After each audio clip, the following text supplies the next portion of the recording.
کہ حضور کی محفل ہے تو گھر سے بندہ کسی کام کے لیے نکلتا ہے، لیکن حضور کا بلاوا ہو تو محفل میں حاضر ہو جاتا ہے۔ اب حضور کا بلاوا تھا تو میں ننکانہ صاحب سے چلا ہوں اور آج اس محفل میں حاضر ہوں، اور حضور جن کو نہ بلائیں وہ قریبی بھی بستر سے اٹھ کے نہیں آ سکتے۔ اس لیے اس بات پہ پکا اور سچا ایمان ہونا چاہیے کہ ہر بندہ، ہر عاشق رسول جو حضور کی محفل میں تشریف فرما ہوتا ہے وہ حضور کے بلاوے پہ آتا ہے اور حضور کا ہی مہمان ہوتا ہے۔ جیسا کہ میں نے آپ کے سامنے قرآن مجید کی سورہ یونس کی آیت نمبر 58 نمبر آیت کی تلاوت کا شرف حاصل کیا ہے، جس میں اللہ رب العزت نے حضور علیہ السلام کو حکم فرمایا کہ قل، اے نبی محترم، اے میرے محبوب، آپ فرما دیجئے۔ کیا فرما دیجئے؟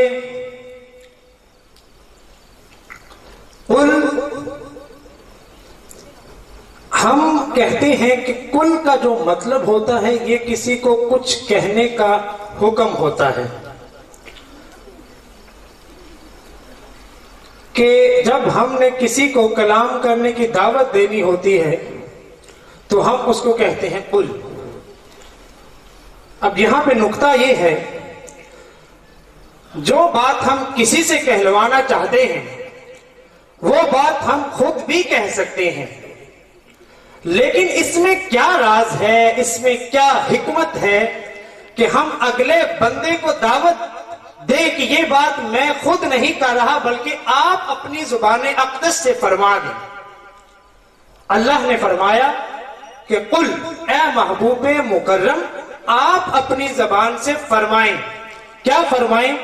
کہ بفضل اللہ وبرحمتہ فبذالک فلیفرحوا۔ اب جو فرحت ہوتی ہے، آپ اکثر لفظ سنتے ہیں فرحت یا فرحہ، ایک ہوتی ہے خوشی۔ خوشی کوئی سادہ سی ہمیں کوئی آسائش میسر آ جائے، کوئی زندگی کی سامان زندگی میں سے کوئی عام چیز ہمیں حاصل ہو جائے تو اس کے حصول پہ جو ہمارا ریئیکشن ہوتا ہے، جو ہمارا رسپونس ہوتا ہے، ہم اس کو خوشی سے تعبیر کرتے ہیں۔ ہم کہتے ہیں کہ یہ بندہ آج بڑا خوش نظر آ رہا ہے، یہ آج بڑا غمگین نظر آ رہا ہے۔ لیکن فرحت اور خوشی میں ایک بڑا فرق ہوتا ہے کہ فرحت اس خوشی کو کہتے ہیں جو ہمیں کوئی ہماری زندگی کی بڑی خواہش حاصل ہو جائے، کہ کسی چیز کی ہمیں زندگی میں بہت زیادہ خواہش ہو اور اگر وہ ہمیں میسر آ جائے، ہمیں مل جائے، تو اس کے ملنے پہ جو ہم خوشی کرتے ہیں اس کو فرحت کہتے ہیں۔ تو اللہ نے کہا کہ اے حضور، اپنے امتیوں سے، امت محمدی سے فرما دیں کہ جب تمہیں اللہ کا فضل اور اس کی رحمت میسر آئے تو وہاں پہ تم نے صرف خوشی نہیں منانی، کیونکہ یہ تمہارے لیے کوئی عام درجہ نہیں ہے، بلکہ یہ اللہ کی سب سے بڑی رحمت ہے، اللہ کا اس سے بڑا فضل کوئی نہیں ہے۔ اس پہ تم نے سادہ سی خوشی کا اظہار نہیں کرنا بلکہ تم نے اس پہ بھرپور فرحت کا اظہار کرنا ہے۔ اللہ کا فضل کیا ہے؟ علماء نے، مفسرین نے اس آیت مبارکہ کی تفسیر میں لکھا، بعض مفسرین نے لکھا کہ اللہ کے فضل سے مراد اسلام ہے، کہ اللہ نے تمہیں مسلمان بنایا، تمہیں اسلام کی دولت سے سرفراز فرمایا، تو یہ اللہ کا فضل ہے تم پہ۔ اور اللہ کی رحمت سے مراد اکثر مفسرین نے قرآن مجید لکھا ہے کہ اللہ کی جو رحمت ہے وہ قرآن مجید ہے۔ بعض مفسرین نے لکھا کہ اللہ کے فضل سے مراد حضور علیہ السلام کی ذات ہے، اور اللہ کی رحمت سے مراد قرآن مجید ہے۔ لیکن جو جمہور کی رائے ہے، جو مجتہد فقہا اور مفسرین نے جس بات پہ اتفاق کیا ہے وہ یہ ہے کہ اللہ نے ایک اور جگہ فرمایا کہ اے رسول کان فضل اللہ علیک عظیما، کہ آپ پہ جو اللہ کا فضل ہے وہ بڑا عظیم ہے، آپ پہ جو اللہ کا فضل ہے وہ بڑا عظیم ہے۔ تو مفسرین نے اس سے یہ نقطہ اخذ کیا کہ جب اللہ ایک دوسرے مقام پہ فرما رہا ہے کہ اے محمد صلی اللہ علیہ وسلم آپ پہ اللہ کا بڑا عظیم فضل ہے، تو اس بات میں دوسری رائے ہونی ہی نہیں چاہیے کہ اللہ کا سب سے بڑا فضل حضور علیہ الصلوۃ والسلام کی ذات ہے۔ بات آ جاتی ہے اللہ کی رحمت پہ، کیونکہ اللہ نے فرمایا کہ اے محبوب مومنین سے خطاب کرو کہ جب تمہیں اللہ کا فضل میسر آئے اور اس کی رحمت میسر آئے تو تم نے فرحت کا اظہار کرنا ہے، تم نے خوشی منانی ہے۔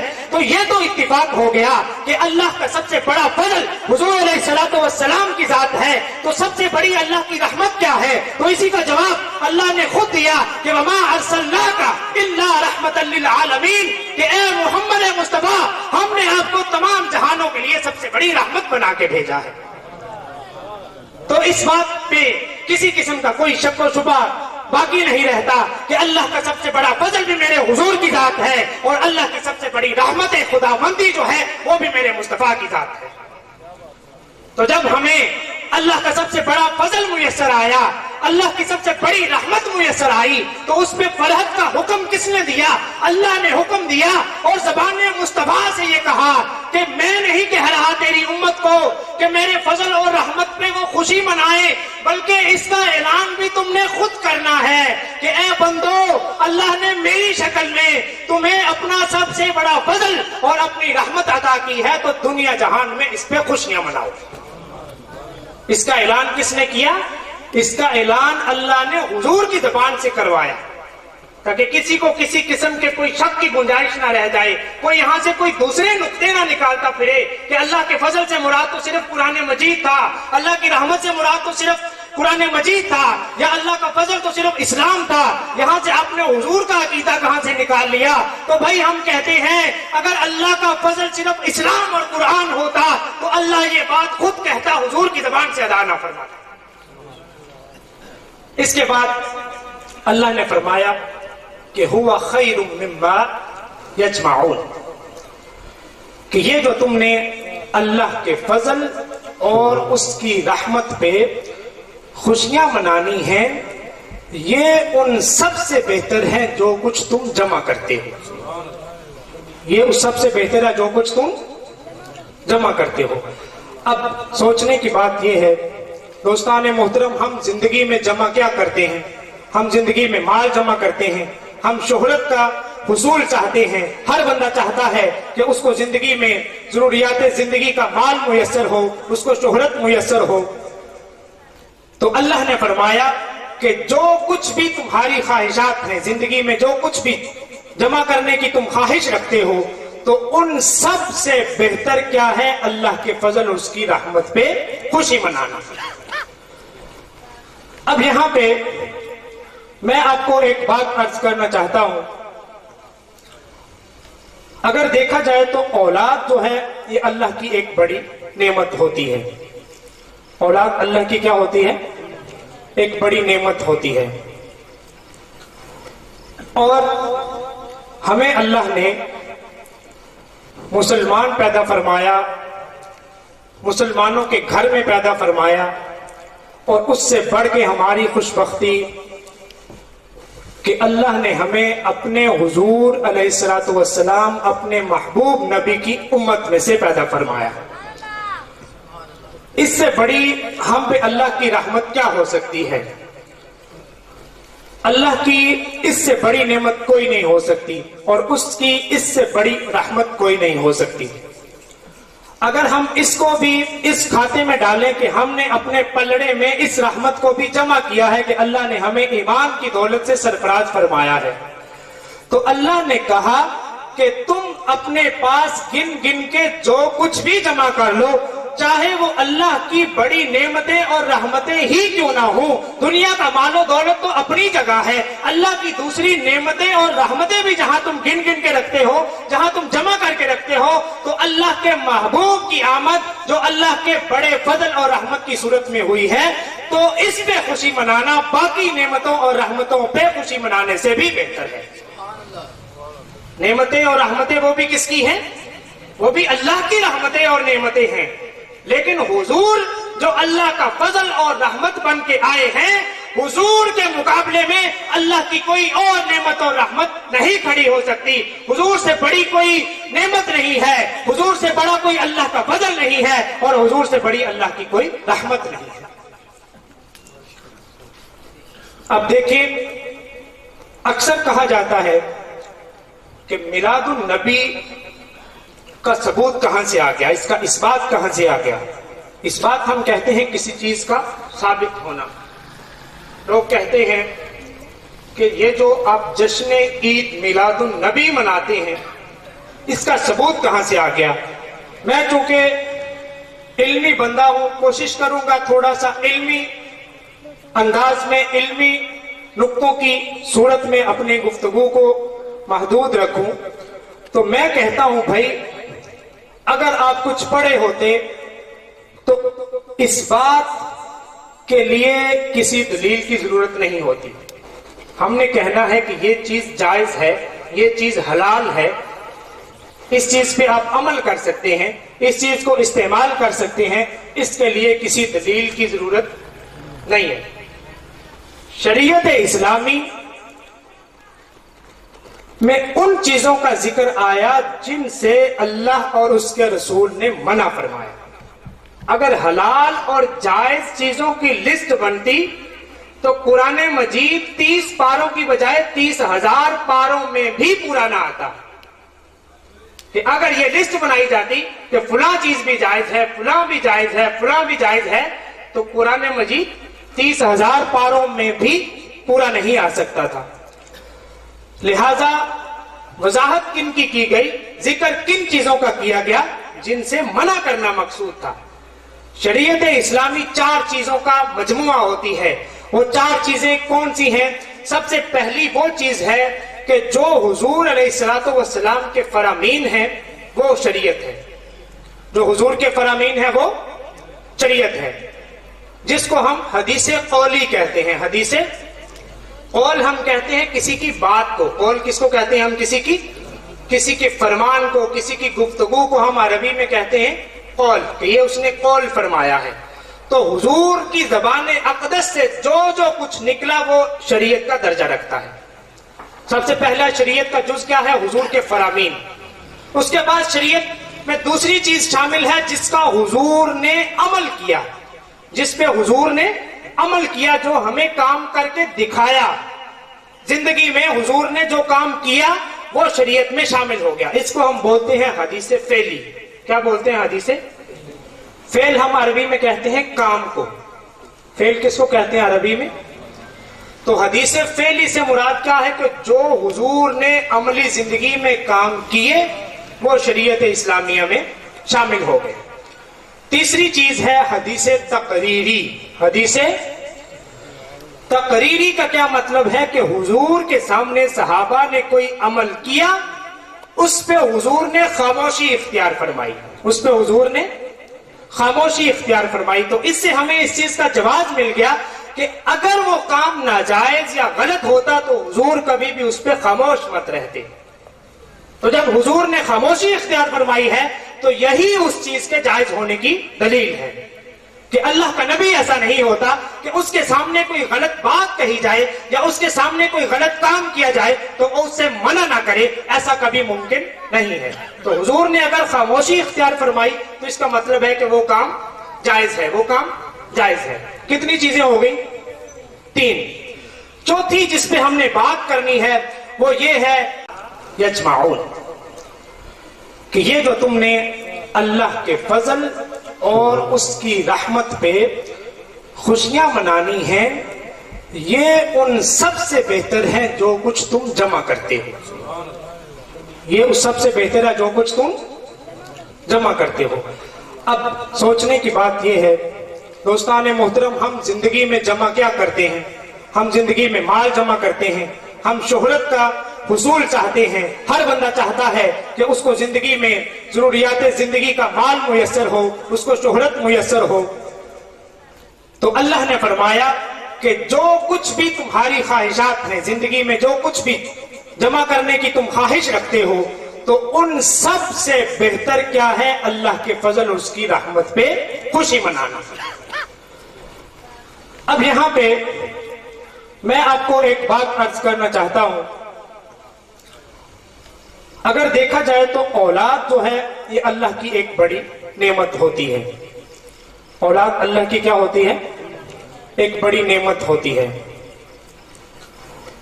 اور ہمیں اللہ نے مسلمان پیدا فرمایا، مسلمانوں کے گھر میں پیدا فرمایا، اور اس سے بڑھ کے ہماری خوش بختی کہ اللہ نے ہمیں اپنے حضور علیہ الصلوۃ والسلام، اپنے محبوب نبی کی امت میں سے پیدا فرمایا۔ اس سے بڑی ہم پہ اللہ کی رحمت کیا ہو سکتی ہے؟ اللہ کی اس سے بڑی نعمت کوئی نہیں ہو سکتی، اور اس کی اس سے بڑی رحمت کوئی نہیں ہو سکتی۔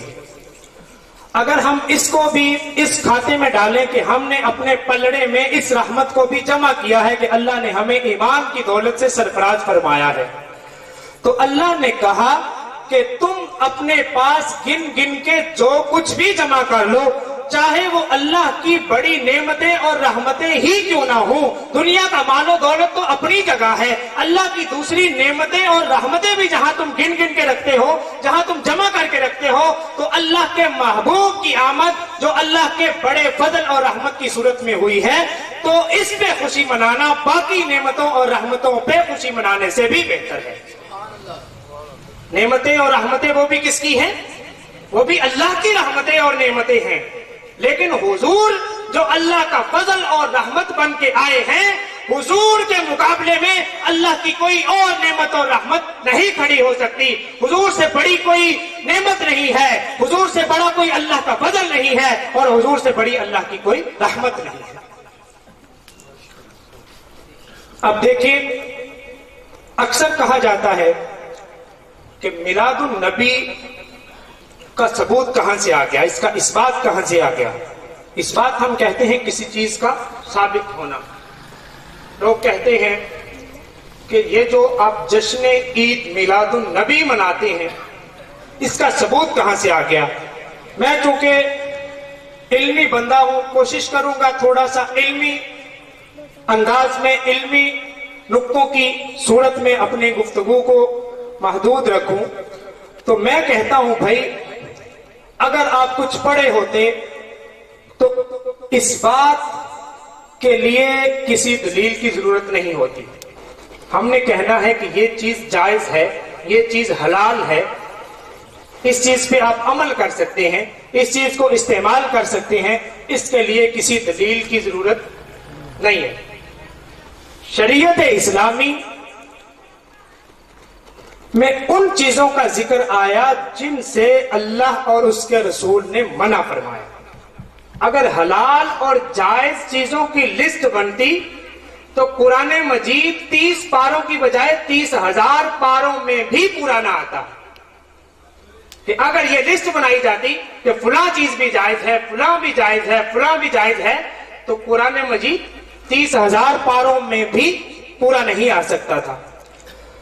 لہذا وضاحت کن کی گئی، ذکر کن چیزوں کا کیا گیا جن سے منع کرنا مقصود تھا۔ شریعت اسلامی 4 چیزوں کا مجموعہ ہوتی ہے۔ وہ 4 چیزیں کون سی ہیں؟ سب سے پہلی وہ چیز ہے کہ جو حضور علیہ الصلوۃ والسلام کے فرامین ہیں وہ شریعت ہے۔ جو حضور کے فرامین ہیں وہ شریعت ہے، جس کو ہم حدیث قولی کہتے ہیں۔ حدیث قول ہم کہتے ہیں کسی کی بات کو، قول کس کو کہتے ہیں ہم؟ کسی کے فرمان کو، کسی کی گفتگو کو ہم عربی میں کہتے ہیں قول، کہ یہ اس نے قول فرمایا ہے۔ تو حضور کی زبان اقدس سے جو کچھ نکلا وہ شریعت کا درجہ رکھتا ہے۔ سب سے پہلا شریعت کا جز کیا ہے؟ حضور کے فرامین۔ اس کے بعد شریعت میں دوسری چیز شامل ہے جس کا حضور نے عمل کیا، جس پہ حضور نے عمل کیا، جو ہمیں کام کر کے دکھایا۔ زندگی میں حضور نے جو کام کیا وہ شریعت میں شامل ہو گیا۔ اس کو ہم بولتے ہیں حدیث فعلی۔ کیا بولتے ہیں؟ حدیث فعل ہم عربی میں کہتے ہیں کام کو۔ فعل کس کو کہتے ہیں عربی میں؟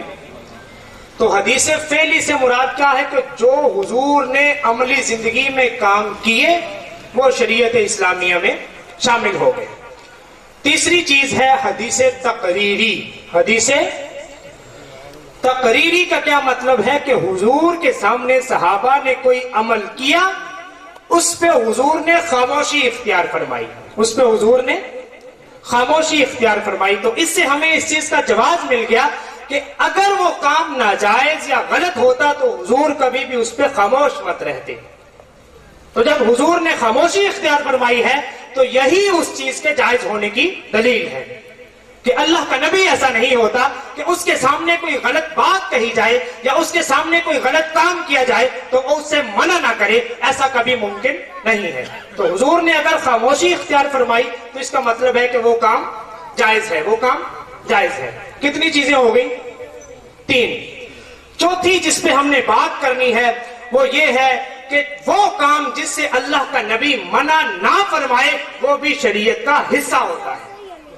وہ کام جس سے اللہ کا نبی منع نہ فرمائے وہ بھی شریعت کا حصہ ہوتا ہے۔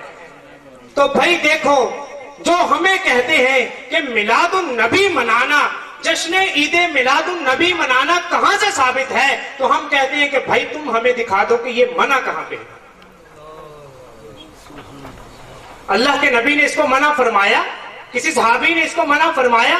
صحابی کی تعریف میں آپ کو بتاتا ہوں، صحابی ہم کس کو کہتے ہیں؟ عربی میں کہتے ہیں کہ من نظر علی وجہ رسول اللہ فی حالت الایمان ومات فی حالت الایمان، وہ بندہ جس نے حالت ایمان میں حضور کا ظاہری چہرہ دیکھا اور اس کی موت بھی حالت ایمان میں ہوئی، وہ کیا کہلاتا ہے؟ وہ صحابی کہلاتا ہے۔ تو ہم کہتے ہیں کہ میلاد النبی منانے سے اللہ کے نبی نے منع نہیں فرمایا۔ اللہ کے صحابی اللہ کے جو نبی کے اصحاب تھے جنہوں نے حالت ایمان میں حضور کی زیارت فرمائی، ان میں کسی نے منع نہیں فرمایا۔ تو تم کون ہوتے ہو ہم سے دلائل مانگنے والے؟ اس کے بعد درجہ آتا ہے تابعین کا۔ شریعت میں کیا ہے؟ درجات ہیں۔ کیا ہیں؟ اللہ کا نبی سب سے افضل ہے، اللہ کی ذات کے بعد سب سے افضل ذات اللہ کے نبی کی ہوتی ہے۔ اس کے بعد جو بلند درجہ ہے وہ حضور کے اصحاب کا ہے۔ صاحب ہم عربی میں کہتے ہیں ساتھی کو۔ کس کو؟ ساتھی کو۔ اور اس کی جمع آتی ہے اصحاب، کہ حضور کے ساتھی، جو حضور کے ساتھ رہنے والے تھے۔ ان کے بعد درجہ آتا ہے تابعین کا۔ کن کا؟ تابعین ہم تابع کہتے ہیں کسی کی پیروی کرنے والے کو۔ اتباع اسی سے نکلا کہ کسی کی پیروی کرنا۔ تو تابعین کیوں کہلواتے ہیں؟ کہ انہوں نے اپنے جو حضور کے اصحاب تھے دین میں ان کی پیروی فرمائی۔ تابعین نے دین میں صحابہ کی پیروی فرمائی، اس لیے ہم ان کو کیا کہتے ہیں؟ تابعین۔ جیسے میں نے آپ کو صحابی کا بتایا کہ صحابی وہ ہے جس نے حالت ایمان میں حضور کا چہرہ انور دیکھا اور اس کی موت بھی حالت ایمان میں ہوئی۔ اس طرح تابعی اس کو کہتے ہیں کہ من نظر علی وجہ الصحابی فی حالت الایمان ومات فی حالت الایمان، جس بندے نے اللہ کے نبی کے کسی بھی صحابی کو حالت ایمان میں دیکھا، اللہ کے نبی کے کسی بھی صحابی کو حالت ایمان میں دیکھا اور اس کی موت بھی حالت ایمان میں ہوئی، اس کو ہم کہتے ہیں تابعی۔ اس کو کیا کہتے ہیں؟ سارے بولے، اس کو کیا کہتے ہیں؟ تابعی۔ تو صحابہ کے بعد درجہ ہے تابعین کا۔ تو ہم کہتے ہیں کہ شریعت میں جس کام سے منع مقصود ہے، جو کام کرنا ناجائز ہے، جو کام کرنا آپ حرام کہتے ہیں، اس کی دلیل ہمیں چاہیے۔ تو میلاد النبی سے نہ اللہ کے رسول نے منع فرمایا اور نہ ان کے بعد ان کے اصحاب نے منع فرمایا اور نہ ان کے بعد آنے والے تابعین نے منع فرمایا۔ تو پھر دلیل تو آپ کو دینی چاہیے کہ عربی کا عام سا قاعدہ ہے کہ ہر چیز اپنی اصل میں اباح ہوتی ہے، ہر چیز اپنی اصل میں جائز ہوتی ہے، اب آپ کسی کو یہ نہیں گنوا سکتے کہ اسلام میں بکری کا گوشت کھانا حلال ہے، بکرے کا گوشت کھانا حلال ہے، گائے کا گوشت کھانا حلال ہے. یہ لسٹ آپ نہیں بنائیں گے، بلکہ اسلام نے ان جانوروں کی لسٹ بتائی ہے جن کا گوشت کھانا حرام ہے. تو اس سے آپ کو سمجھ نہیں آتی کہ دلیل حرمت پہ دی جاتی ہے، کبھی بھی کسی چیز کے جواز پہ دلیل نہیں دی جاتی. دلیل کس پہ دی جاتی ہے؟ کسی چیز کو حرام ٹھہرانا ہے تو اس کے لیے دلیل کی ضرورت ہوگی، کسی چیز کو جائز قرار دینا ہے تو اس کے لیے کسی قسم کی دلیل کی ضرورت نہیں ہے. پھر اللہ کے نبی کا جو میلاد ہے، یہ تو بات ہوگی قاعدے کی، یہ تو بات ہوگی قانون کی کہ یہ کہیں پہ منع نہیں ہے، لیکن اس کا ثبوت جو ہے وہ درجنوں دلائل میں موجود ہے. آپ جیسا کہ سنتے ہیں جمعہ جو ہے وہ مسلمانوں کے ہاں عید کا دن تصور کیا جاتا ہے. جمعہ مسلمانوں کے ہاں عید کا دن تصور کیا جاتا ہے. حضور نے فرمایا الجمعۃ عید للمسلمین، کہ جمعہ مسلمانوں کی عید ہے، جمعہ مسلمانوں کی عید ہے. حضور علیہ الصلوۃ والسلام سے صحابہ نے پوچھا کہ اللہ کے نبی باقی بھی تو دن ہیں، باقی بھی تو جمعہ ہی کیوں عید ہے؟ تو حضور نے فرمایا اے میرے پیارے صحابہ، جمعہ اس لیے عید ہے کیونکہ فیہ خلق آدم. جمعہ اس لیے عید ہے کیونکہ اس دن آدم علیہ السلام کو پیدا کیا گیا تھا. جمعہ کس لیے عید ہے؟ کہ اس دن آدم علیہ السلام کی تخلیق ہوئی تھی. تو میلاد کا کیا معنی ہوتا ہے؟ میلاد کا معنی پیدائش ہوتا ہے، میلاد کا معنی ولادت ہوتا ہے. تو جس دن آدم علیہ السلام کی ولادت ہوئی، جس دن آدم علیہ السلام کی تخلیق ہوئی، اللہ کے نبی نے کہا کہ وہ دن عید ہے. تو عقل کے اندھو سنو کہ جس دن فخر بنی آدم کی تخلیق ہوئی تو کوئی وہ تمہارے لیے عید نہیں ہے؟ جس دن آدم پیدا ہوئے وہ دن تمہارے لیے عید بنا. تو جس دن بنی آدم کا فخر پیدا ہوا، جس کے لیے آدم کو پیدا کیا گیا، جس کے لیے تمام بنی نوع انسان کو پیدا کیا گیا، جس کے لیے یہ چرند پرند، یہ سب نظارے، یہ اس کائنات کے مناظر، یہ قدرت، یہ سب کچھ پیدا کیے گئے، تو کیا جس دن ان کی پیدائش ہوئی ہے وہ دن عید کا دن نہیں ہے؟ عقل کیا کہتی ہے؟ عقل کہتی ہے کہ آدم علیہ السلام کی پیدائش بھی تو حضور کا وسیلہ ہے، حضور کے لیے ہے. حضور علیہ الصلوۃ والسلام سے سوال ہوا کہ اے اللہ کے نبی آپ کب سے نبی ہیں؟ تو حضور نے اس کے جواب میں فرمایا کہ کنت نبیا آدم بین الماء والطین، کہ میں اس وقت سے نبی ہوں جب آدم علیہ السلام تو مٹی اور گارے کے درمیان تھے. آدم علیہ السلام کی مٹی کا گارا گوندھا جا رہا تھا، آدم علیہ السلام کی شکل و صورت بنائی نہیں گئی تھی، میں تو اس وقت سے نبی ہوں. کیا مطلب ہے؟ مطلب یہ ہے کہ آدم علیہ السلام کی جو تخلیق ہے، آدم علیہ السلام کی جو پیدائش ہے وہ بھی حضور کا وسیلہ ہے.